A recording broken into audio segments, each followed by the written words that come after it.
Income accounting എന്ന chapter നിങ്ങൾക്കറിയാം 12 മാർക്കോളം weightage ഉള്ള ഒരു ചാപ്റ്ററാണ് എന്നുള്ളത്. അതുകൊണ്ട് തന്നെ നമുക്ക് ഇന്ന് ഇതിൽ നിന്ന് വന്നിട്ടുള്ള board repeated numerical type questions ഒന്ന് ക്വിക്കായിട്ട് ഡിസ്കസ് ചെയ്യാം. ബാക്കിയുള്ള തിയറി ടൈപ്പ് ക്വസ്റ്റ്യൻസും അതേപോലെ തന്നെ ഷോർട്ട് ആൻസർ ടൈപ്പ് ക്വസ്റ്റ്യൻസും ഒക്കെ നമുക്ക് അടുത്തടുത്ത ക്ലാസ്സുകളിലായിട്ട് ഡിസ്കസ് ചെയ്യാം.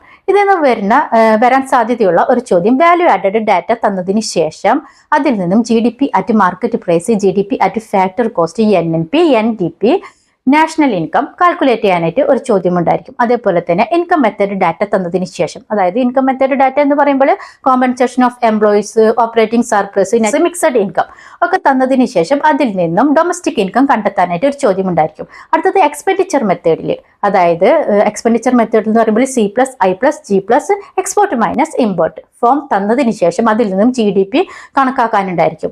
ഈ സെയിം ക്വസ്റ്റ്യനിൽ തന്നെ അതിനുശേഷം GDP കണക്കാക്കിയതിന് ശേഷം NNP അറ്റ് ഫാക്ടർ കോസ്റ്റും personal income and disposable income കണ്ടെത്താനും ഒരു ചോദ്യം ഉണ്ടായിരിക്കും.